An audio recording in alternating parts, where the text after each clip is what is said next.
Cette année dans l'amour et dans le pré, Guillaume est l'un des candidats chouchous des téléspectateurs. Sa nature timide et son grand cœur ont eu vite fait de conquérir les fans du programme, mais surtout sa prétendante Noémie. Lors du séjour à la ferme, la magie avait très vite opéré entre le jeune éleveur de vaches allaitantes et de volailles La Belle Rouge en Nouvelle-Aquitaine et la ch'tite de 28 ans. Ainsi, après avoir laissé partir sa seconde soupirante Margot, Guillaume pouvait commencer à se libérer.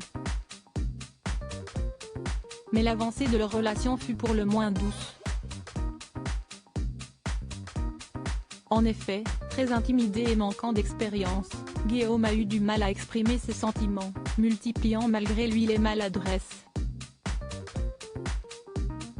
Au moment de rendre visite chez Noémie dans le Nord-Pas-de-Calais, une dispute avait d'ailleurs éclaté pour cette raison. Mais heureusement, il avait eu l'occasion de se rattraper lors d'un week-end romantique à Majorque où leur amour n'est sans cesse consolidé. Lundi 7 novembre, s'y est donc tout naturellement que l'agriculteur a débarqué au bras de Noémie face à Karine Le Marchand pour le bilan, déjà visible sur Salto. Chacun a alors pu faire l'analyse de son expérience, avec les bons comme les mauvais côtés. Pour Noémie, il reste notamment quelques points à régler pour que leur relation soit durable.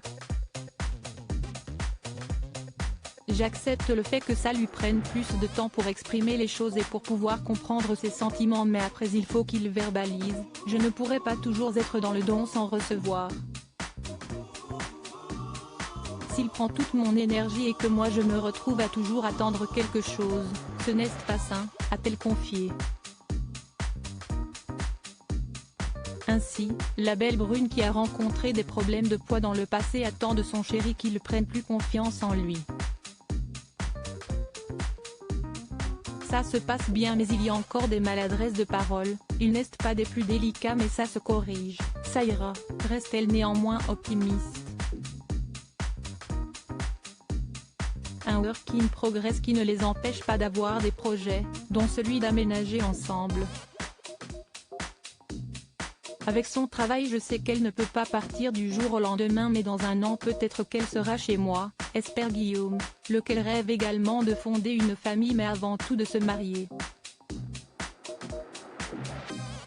Il y a un an, je n'aurais jamais cru rencontrer Noémie ni d'être aussi bien avec elle, a-t-il lâché en pleurant d'émotion pour conclure.